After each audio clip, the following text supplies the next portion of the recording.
வணக்கம் and welcome to delight cinemas. இந்த வீடியோவில் பார்த்தீங்கன்னா ரிஷப் ஷெட்டி இயக்கி நடிச்சிருக்கிற காந்தாரா சாப்டர் 1 இப்போ தியேட்டர்ஸில் ஓடிட்டு இருக்கு. இந்த படத்தில் இருக்கக்கூடிய சில இன்ட்ரெஸ்டிங்கான ஹிடன் டீடைல்ஸ், ஒரு சில எக்ஸ்பிளனேஷன், அதுக்கப்புறம் இந்த படத்தோட எண்டில் பார்த்தீங்கன்னா காந்தாரா சாப்டர் 2க்கான ஒரு லீடுமே கொடுத்து முடிச்சிருந்தாங்க. அதை பற்றின சில விஷயங்கள் அப்படின்னு சொல்லி இது எல்லாத்தையுமே தான் இந்த வீடியோவில் நம்ம டிஸ்கஸ் பண்ண போகிறோம். ஸோ இன்னும் படம் பார்க்காதவங்க படம் பார்த்துட்டு வந்து இந்த வீடியோ பாருங்கள். இந்த வீடியோவில் கண்டிப்பாக ஸ்பாய்லர்ஸ் அப்படிங்கிறது இருக்கும். இந்த காந்தாரா சாப்டர் 1 படத்தோடைய ஆரம்பத்தில் பார்த்தீங்கன்னா ஒரு நரேஷன் ஒன்று கொடுக்கப்படும். இந்த காந்தாரா ஃபாரஸ்ட்ல தான் சிவனுடைய கணங்கள் எல்லாமே வந்து விழுந்தது அப்படின்னு. அப்படி சொல்லும்போது ஃபர்ஸ்ட் இவங்க காட்டுற அனிமல் எது அப்படின்னு பார்த்தீங்கன்னா புல். ஒரு புல் வந்து காட்டுக்குள்ளே நடந்து போகிற மாதிரி காட்டுவாங்க. அதுக்கப்புறமா தான் வந்து பஞ்சுருலியை வந்து காட்டுவாங்க. அதுக்கப்புறமா தான் வந்து குலிகாவை காட்டுவாங்க. எதனால இந்த புல்லை படத்தோடைய ஆரம்பத்திலே காட்டுறாங்க அப்படின்னு பார்க்கும்போது ஆக்சுவலாக ஸ்டார்டிங்கில் மட்டும் இல்லை, இதுக்கப்புறமா கதையில் ஒரு கட்டத்தில் ரிஷப் ஷெட்டி அவருடைய ஊர் மக்கள் கிட்ட பேசிக்கிட்டு இருக்கும்போது ஒரு இடத்துல இருந்து இந்த புல் வந்து அவங்க எல்லாருமே பார்க்குற மாதிரியுமே தனியாக ஒரு ஷாட் வந்து பிளேஸ் பண்ணியிருப்பாங்க. இந்த புல்கான அர்த்தம் என்ன அப்படின்னு பார்த்தீங்கன்னா, எப்படி வந்து பஞ்சுருலி குலிகா வந்து தெய்வங்களாக வணங்கப்பட்டு வழிபாடு நடத்தப்பட்டு கோலா நடத்தப்பட்டு வருதோ அதே மாதிரி இந்த புல்லையுமே அங்கே வந்து ஒரு தெய்வமாக தான் வந்து பார்க்குறாங்க. மை சந்தையா தெய்வா அப்படின்னு சொல்லப்படுது. ப்ரொனன்சியேஷன் கரெக்டானு எனக்கு தெரியல, ஒரு வேளை தப்பாக இருந்தால் கமெண்ட் செக்ஷனில் கரெக்ட் பண்ணுங்கள். இன்னொரு பேர் வந்து பார்த்தீங்கன்னா நந்தி கோனா அப்படின்னுமே வந்து சொல்கிறாங்க.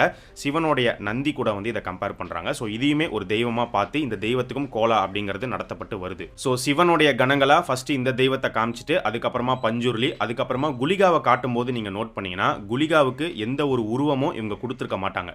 குலிகான்னு சொல்லும்போது அந்த சத்தமும் அந்த நெருப்பு சாம்பல்லேருந்து ஏதோ ஒன்று உருவாகுது அப்படிங்கிற மாதிரி ஒரு ஷாட் மட்டும்தான் வந்து பிளேஸ் பண்ணியிருப்பாங்க. அந்த விஜயேந்திர அரசர் அவர் வந்து காட்டுக்குள்ளே வந்து அவர் அந்த கிணத்துக்குள்ளே போயிடுவார். குலிகா தான் அவரை வந்து அந்த கிணத்துக்குள்ளே கூட்டிகிட்டு போகும்.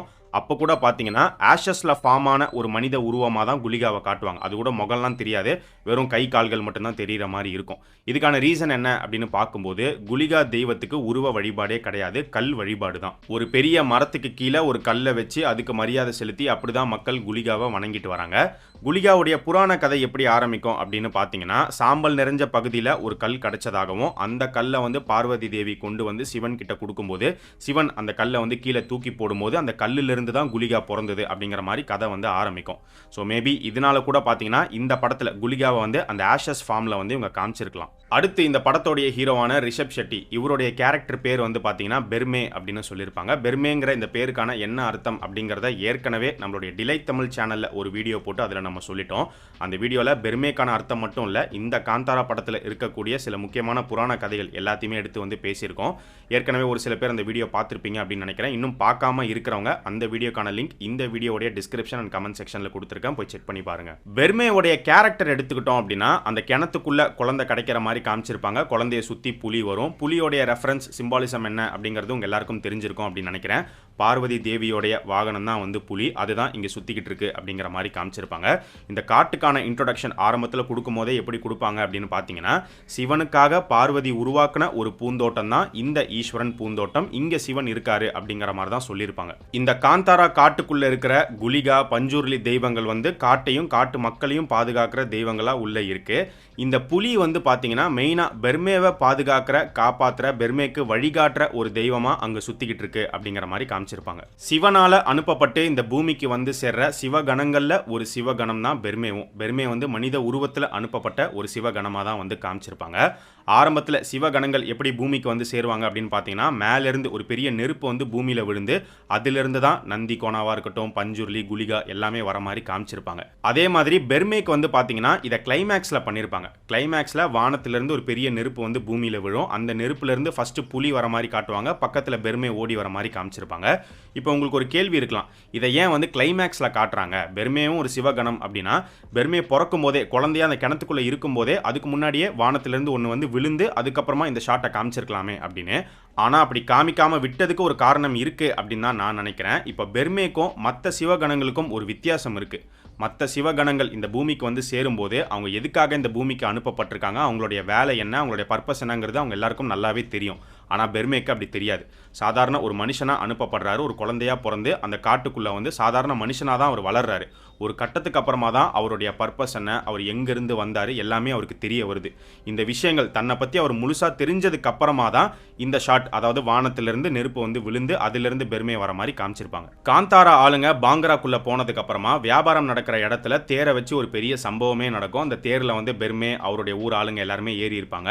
அப்போ அந்த தேரிலிருந்து ஒரு கயிறை பிடிச்சிட்டு பெர்மே வந்து எல்லாருமே அவருடைய காலால் அடிச்சுக்கிட்டே வரும்போது நடுவில் வந்து பார்த்தீங்கன்னா ஒரு அம்மாவும் ஒரு பையனும் இருப்பாங்க. அவங்கள பார்த்த உடனே ஒரு கயிறை விட்டு கீழே விழுந்துருவாரு. யாரா அந்த பொம்பளை அப்படின்னு கூட கேட்பாரு. அவங்க வேற யாரும் கிடையாது, ரிஷப் ஷெட்டியோடைய உண்மையான மனைவி பிரகதி ரிஷப் ஷெட்டி. அந்த பையனும் பார்த்தீங்கன்னா ரிஷப் ஷெட்டியோடைய பையன் தான். ஒரு சின்ன கேமியோ அப்பியரன்ஸ் மாதிரி இந்த படத்தில் வந்துட்டு போயிருக்காங்க. இந்த படத்தில் மட்டும் கிடையாது, போன படம் காந்தாரா படத்துலையுமே நீங்கள் பார்த்தீங்கன்னா ஆரம்பத்தில் ராஜாவுடைய மனைவியா பிரகதி ரிஷப் ஷெட்டி நடிச்சிருப்பாங்க. ராஜாவுடைய குழந்தைங்களா ரிஷப் ஷெட்டியோடைய பையனையும் பொண்ணையும் வந்து நடிக்க வச்சிருப்பாங்க. அதுலேயுமே ஒரு கேமியோ அப்பியரன்ஸ், இதுலேயும் ஒரு கேமியோ அப்பியரன்ஸ். பிரகதி ரிஷப் ஷெட்டி வந்து வெறும் கேமியோ மட்டும் பண்ணல, இந்த காந்தாரா படத்தோடைய காஸ்டியூம் டிசைனருமே அவங்க தான். இந்த படத்தோடைய செகண்ட் ஹாஃப்ல பார்த்தீங்கன்னா பெர்மேயோடைய உடம்புக்குள்ள குலிகா தெய்வம் ஏறிடும். ஏறினதுக்கு அப்புறமா அங்கே ஒரு பெரிய ஃபைட் சீக்வன்ஸே வந்து காட்டுக்குள்ள நடக்கும். அப்போ சுற்றி இருக்கிற மக்கள் வந்து ஒவ்வொரு குலிகா பேராக சொல்லிக்கிட்டே வருவாங்க. குலிகால வந்து பல வகைகள் அப்படிங்கிறது இருக்கு. ஸோ ஃபர்ஸ்ட் சொல்லப்படுற பேர் என்ன அப்படின்னு பார்த்தீங்கன்னா ருத்ர குலிகா. ருத்ர குலிகா அப்படிங்கிறது பனிஷிங் ஃபார் இன்ஜஸ்டிஸ் அப்படின்னு அர்த்தம். அதுக்கடுத்து பார்த்தீங்கன்னா ராகு குலிகா அப்படின்னு சொல்லுவாங்க. ராகு குலிகா வந்து கயாஸ் எக்லிப்ஸ்க்கான ஒரு குலிகாவாக வந்து இருக்கு.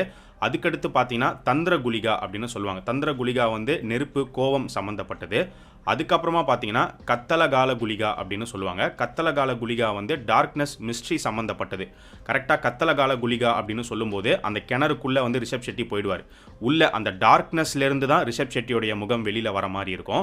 வெளியில் வந்ததுக்கு அப்புறமா பார்த்தீங்கன்னா குலிகாவுக்கு வந்து படைக்கணும்னு சொல்லி ஒரு சில பேர் வந்து சாப்பாடு எடுத்துகிட்டு வருவாங்க. ஆனால் குலிகா வந்து வேணாம் அப்படின்னு சொல்லிடும். ஆக்சுவலாக புராண கதையில் குலிகா வந்து பார்த்தீங்கன்னா ரொம்ப கோபத்தோடையும் ரொம்ப பசியோடையும் இருந்த ஒரு தெய்வமாக தான் வந்து ஒரு கதை இருக்கும். ரொம்ப பசியில் எல்லாத்தையுமே வந்து சாப்பிட்டுக்கிட்டு இருந்த மாதிரியும், அப்போ வந்து விஷ்ணு தான் இறங்கி வந்து குலிகாவுடைய பசியை அடக்கின மாதிரி ஒரு புராண கதை ஒன்று இருக்குது.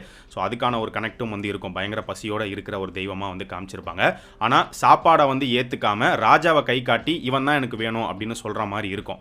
அந்த டைமில் அங்கே இருக்கிற ஒருத்தர் என்ன சொல்லுவார் அப்படின்னு பார்த்தீங்கன்னா நெத்திர குலிகா அப்படின்னு சொல்லுவார். நெத்திர குலிகா அப்படின்னா ரத்தமும் உயிர் பலியும் சம்மந்தப்படுற ஒரு குலிகாவாக வந்து சொல்லப்படுது. அதுக்கப்புறம் பார்த்தீங்கன்னா 2 பேர் வந்து தீப்பந்தத்தை எடுத்துட்டு பெர்மேவை அடிக்க வரும்போது பெர்மே அந்த தீப்பந்தத்தை பிடிச்சி அவங்களே அடிக்க ஆரம்பிப்பார். கரெக்டாக அந்த டைமில் வந்து அக்னி குலிகா அப்படின்னு சொல்லுவாங்க. அக்னி வந்து ஃபயரோட சம்மந்தப்படுறது உங்கள் எல்லாருக்குமே தெரியும். லாஸ்ட்டாக வந்து பார்த்தீங்கன்னா ராஜ குலிகா அப்படின்னு சொல்லுவாங்க. அப்படி சொல்லும்போது பெர்மே வந்து மரத்தோடைய டாப்பில் மேலே நின்று கத்துற மாதிரி வந்து காமிச்சிருப்பாங்க. எல்லாத்துக்கும் மேலே நான் தான் அப்படிங்கிற மாதிரி முடிச்சிருப்பாங்க. இந்த படத்தில் மாயக்காரன் அப்படிங்கிற ஒரு கேரக்டரை வந்து காட்டுவாங்க. அந்த கேரக்டரே வந்து ஒரு மிஸ்ட்ரியாக தான் வந்து இருந்துச்சு. அந்த கேரக்டரில் நடிச்சிருக்கிறது ரிஷப் ஷெட்டி அப்படின்னு தான் நினைக்கிறேன். ஃபேஸ் கட் பார்க்கும்போது அப்படி தான் வந்து தெரியுது. ஸோ அந்த மாயக்காரனால் ஒரு சில சம்பவங்கள் இந்த கதையில் நடக்கிற மாதிரி காமிச்சிருப்பாங்க. அந்த கேரக்டர் எக்ஸாக்டாக என்ன அப்படிங்கிறது தெரியல அப்படின்னாலுமே அந்த கேரக்டரை வந்து பஞ்சுருளி கூட கனெக்ட் பண்ணுறாங்க அப்படிங்கிறத ஒரு சீனில் வந்து காமிச்சிருப்பாங்க. அரசர் ராஜசேகராவுடைய கனவுல ஒரு பன்றி வந்து அவரை மாயக்காரன் கிட்ட கூட்டிட்டு போகும். அப்போ மாயக்காரனை சுற்றி நிறைய பன்றிகள் இருக்கிற மாதிரி காமிச்சிருப்பாங்க. இதில் இன்னொரு இன்ட்ரெஸ்டிங்கான கனெக்ட் என்ன அப்படின்னு பார்த்தீங்கன்னா பஞ்சுர்லி குலிகா. இதில் வந்து குலிகா தான் ரொம்ப கோபமான ஆக்ரோஷமான ஒரு தெய்வம். பஞ்சுர்லி அந்த அளவுக்கு ஆக்ரோஷமான ஒரு தெய்வம் வந்து கிடையாது, சாந்தமான ஒரு தெய்வமாக தான் வந்து சொல்லப்பட்டிருக்கு. அதுக்கேற்ற மாதிரி இந்த பஞ்சுர்லி கூட கனெக்ட் ஆகிற இந்த மாயக்காரன் கேரக்டருமே நீங்கள் பார்த்தீங்கன்னா இவர் வந்து நிறைய பேர் கூட சண்டை போடுற மாதிரி அடித்து கொலை பண்ணுற மாதிரிலாம் எந்த ஒரு சீனுமே இருக்காது. இவர் வந்து ரொம்ப அமைதியாக தான் இருப்பார், மறைமுகமாக தான் இருப்பார். நிறைய பேர் கண்ணுக்கே கூட வந்து இவர் தெரிய மாட்டார். ஆனால் இவர் மூலிமா ரொம்ப முக்கியமான சில சம்பவங்கள் இந்த கதையில் நடந்துக்கிட்டே இருக்கும். காந்தாரா ஃபர்ஸ்ட் பார்ட்டில் அப்பா எதுக்காக இங்கே வந்து மறைஞ்சாரு அப்படின்னு சிவா கேட்குற கேள்விக்கு தான் இந்த காந்தாரா சாப்டர் 1 மொத்த கதையுமே வந்து சொல்லப்படுது. இந்த கதையோடைய முடிவில் அடுத்து காந்தாரா சாப்டர் 2க்கான லீடு கொடுத்து முடிச்சிருக்காங்க. அந்த லீடு வந்து பார்த்தீங்கன்னா அப்போ இங்கே இருந்த கிணறு என்ன ஆச்சு, எங்கே போச்சு அப்படின்னு கேட்கும்போது அதுக்கு இன்னொரு புராண கதை இருக்குது அப்படிங்கிற மாதிரி சொல்லி முடிக்கிறாங்க. ஸோ காந்தாரா சாப்டர் 2ல கண்டிப்பாக ரிஷப் ஷெட்டி இருப்பார், இருந்தாகணும். இப்போ இந்த படத்தில் பார்த்தீங்கன்னா ஒரு சிவகணமாக ஒரு பூமிக்கு வந்த மாதிரி காமிச்சிட்டாங்க. ஆனால் அடுத்த பார்ட்டில் இதே மாதிரி காட்ட முடியாது, வேற விதமாக தான் காட்டுவாங்க. மேபி நார்மலாக இந்த காந்தாரா மக்களில் ஒரு தாயோடைய வயிற்றில் ஒரு பிறந்து வர மாதிரி கூட வந்து இருக்கலாம்.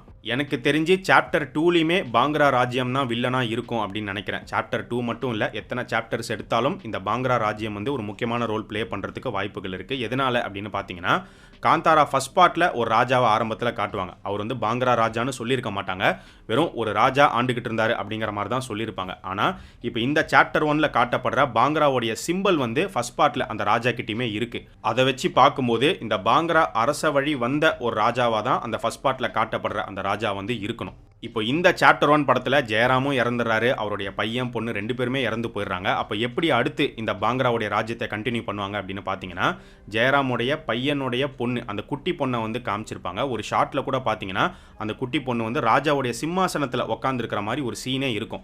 மேபி இது சின்ன ஃபோர் ஷேடாவாக கூட இருக்கலாம். இந்த பொண்ணை வச்சு அடுத்த பார்ட் வந்து ஸ்டார்ட் பண்ணுறதுக்கும் வாய்ப்புகள் இருக்குது. ஸோ இது எல்லாமே தான் இந்த காந்தாரா சாப்டர் 1 படத்தில் நாங்கள் நோட் பண்ண ஒரு சில டீட்டெயில்ஸ். இதை தாண்டி வேறு ஏதாச்சும் hidden details and Kantara chapter 2 எப்படி கொண்டு போகலாம் அப்படிங்கிற உங்களுடைய ஒப்பீனியன் என்ன அப்படிங்கிறத இந்த வீடியோடைய கமெண்ட் செக்ஷனில் சொல்லுங்கள்.